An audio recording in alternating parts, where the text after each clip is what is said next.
Bonjour et bienvenue sur la matinale.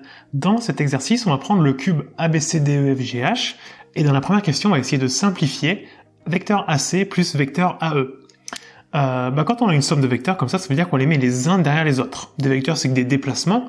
Donc par exemple, AC correspond au déplacement de A vers C, mais on ne met pas forcément de A vers C, parce que le déplacement de A vers C, c'est le même que de E vers G par exemple. Donc on peut le déplacer dans l'espace, il n'y a pas d'importance. Ici, AC, ça veut dire qu'on part de A, on va à C. Donc on arrive au point C. Notre point de départ, il est ici, au point A. Ensuite, on ajoute AE. AE, quand on le regarde, ça correspond à monter de 1, sauf que nous, on est au point C pour le moment. Notre position actuelle, elle est au point C. Donc on va monter de 1, faire le AE, mais au départ du point C. Et donc on va arriver ici. Autrement dit, notre AC plus AE nous a fait partir de A et arriver au point G. Donc ici, on va avoir vecteur AG. Ensuite, on va devoir en déduire que le vecteur AG scalaire le vecteur BD est égal à 0. Lorsqu'on fait un produit scalaire, ça revient à faire une multiplication en fait avec des vecteurs. Et lorsqu'on trouve qu'un produit scalaire vaut 0, ça veut dire que les vecteurs sont orthogonaux, perpendiculaires entre guillemets. Donc en gros, on doit montrer que AG et BD sont perpendiculaires. Nous, on va le calculer ce truc-là. Alors, AG scalaire BD. En fait, le problème ici, si on calcule directement, c'est que AG, il traverse le cube, mais on ne sait pas trop comment il le fait. Lorsqu'on veut calculer un produit scalaire, on aime bien passer par des choses qu'on connaît. Donc par exemple, plutôt que d'aller de A vers G, peut-être faire de A vers B, de B vers C, de C vers G. Enfin, passer par des côtés qu'on connaît. Mais ça tombe bien parce qu'au-dessus, on a vu que AG, il est égal à AC plus AE. Donc on peut remplacer AG par AC plus AE. Tout ça, scalaire BD.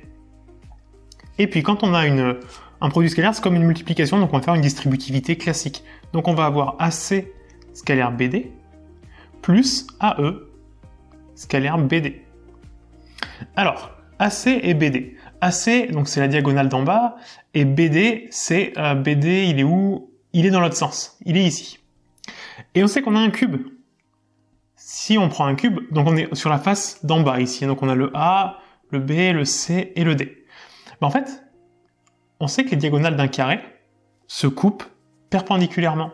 Donc là, on peut dire que ça, c'est égal à 0, AC scalaire BD, puisque les deux sont orthogonaux, perpendiculaires. Et AE scalaire BD, AE il monte, BD il est à l'horizontale, c'est évident comme c'est un cube qu'ici on a un angle droit. Donc ça vaut 0 aussi, puisque le produit scalaire entre deux vecteurs orthogonaux, perpendiculaires, il fait 0. Et donc au final, on va trouver 0. Ce qui veut dire que le vecteur AG et le vecteur BD sont orthogonaux. Ensuite, on nous dit qu'on admet que le vecteur AG et le vecteur BE sont orthogonaux, le produit scalaire fait 0, et on doit déterminer que la droite AG est orthogonale au plan BDE, autrement dit perpendiculaire au plan BDE. En fait, pour montrer qu'une droite est orthogonale à un plan, il faut montrer qu'elle est orthogonale à deux droites non parallèles de ce plan. Donc ici, on travaille dans le plan BDE, il faut qu'on trouve deux droites non parallèles de BDE. Donc BDE, on est dans ce plan-là. On a des droites dont c'est évident qu'elles sont pas parallèles, par exemple BD et BE, BD et DE, DE et EB par exemple, voilà. C'est évident qu'elles sont pas parallèles, donc on va prendre ces droites-là et on va en prendre deux et montrer qu'elles sont orthogonales, donc à notre droite AG. Mais quand on fait des questions, il faut bien se dire qu'elles servent pas à rien, donc on va réutiliser les questions précédentes, parce qu'on avait vu que AG était perpendiculaire à BD, et que AG est perpendiculaire à BE. BD et BE, donc BD il est là, BE il est là, c'est deux droites non parallèles de notre plan. Donc on peut dire BD et BE appartiennent au plan BDE, ça c'est évident puisque les deux droites sont formées avec des points qui appartiennent au plan.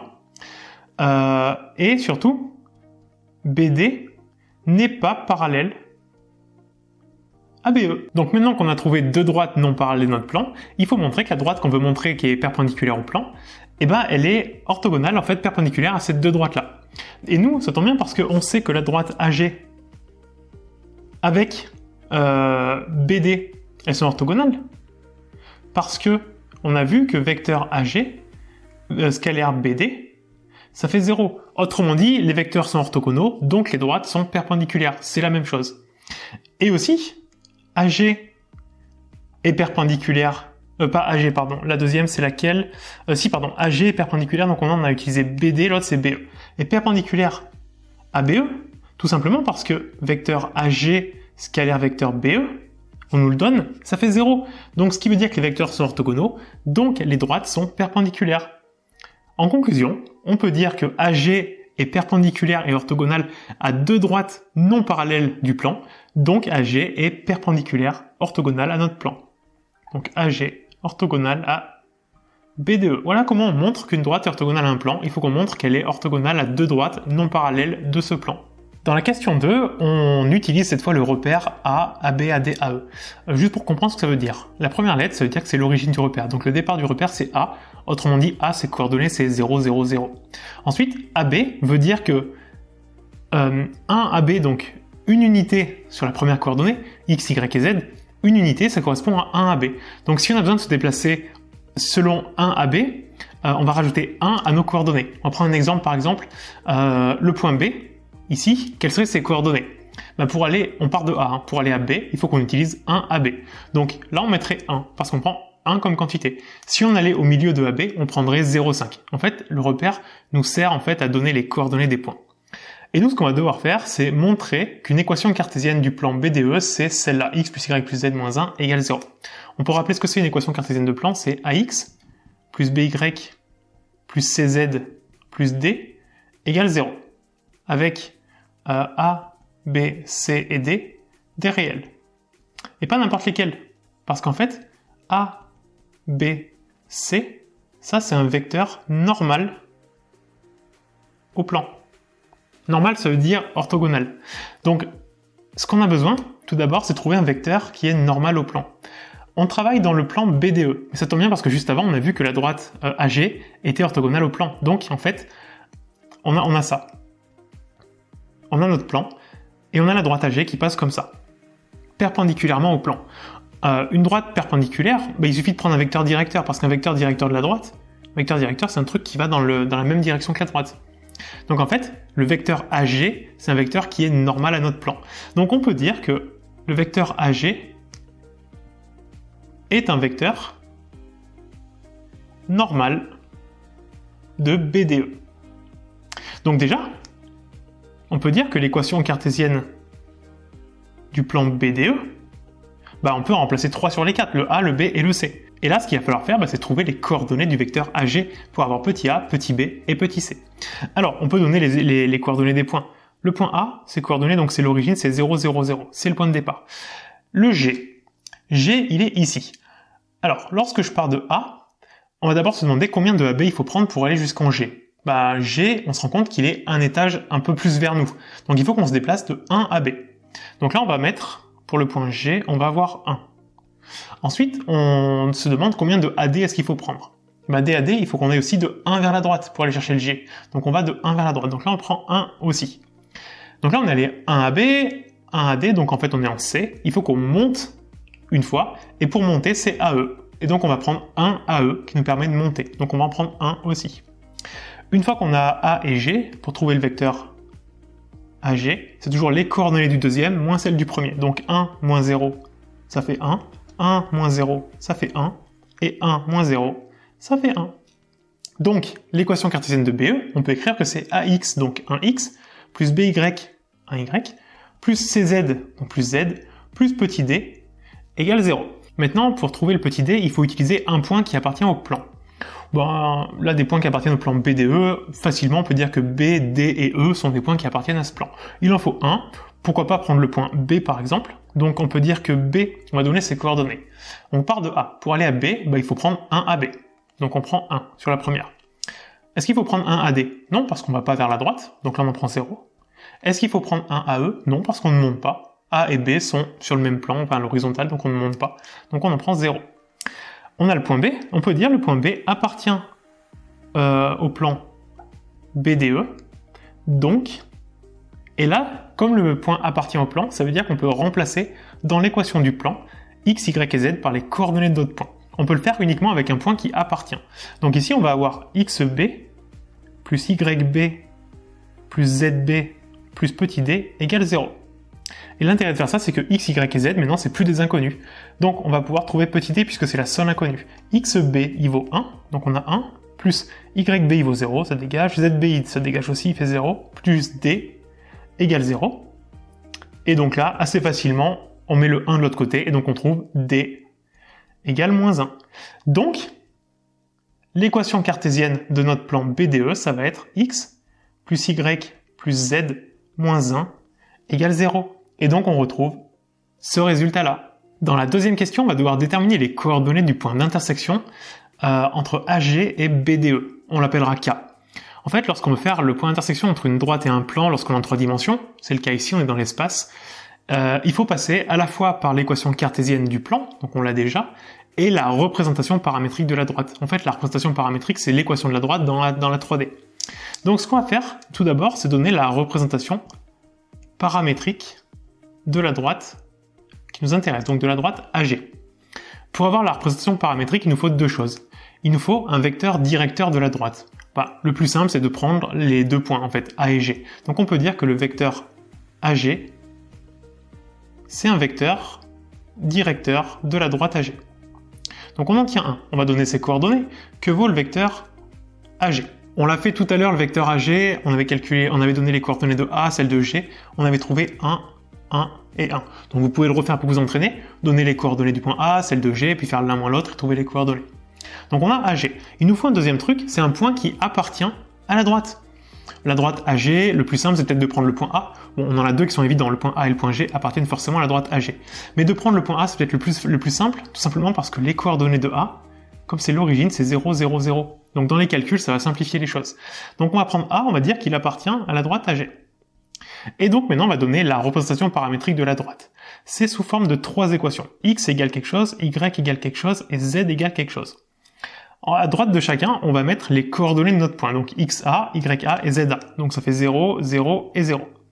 Et à ça, on va ajouter notre vecteur directeur. Donc 1, 1, 1. Et tout ça, on va multiplier par un T. Donc T, T et T.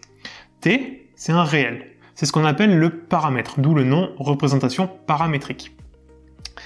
On a la représentation paramétrique de la droite AG, on a l'équation cartésienne du plan ici. Maintenant, il faut réussir à faire l'intersection des deux. Tout simplement, ce qu'on va faire, c'est qu'on va injecter x, y et z, donc ces valeurs-là, on va les balancer dans notre plan.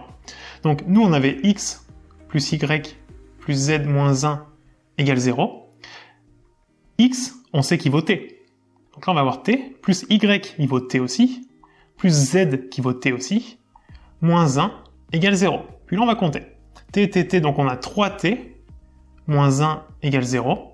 Nous, on veut trouver t. Donc on va avoir 3t égale à 1, et donc on va trouver, en divisant par 3, t égale à 1 tiers.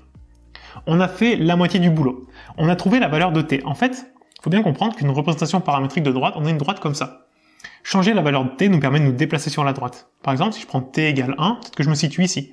T égale 8, peut-être que je suis ici. Enfin, je bouge sur la droite. Et on vient de trouver que le point d'intersection entre la droite et notre plan se situe lorsqu'on a t égale 1 tiers, donc quelque part sur la droite, lorsque t vaut 1 tiers.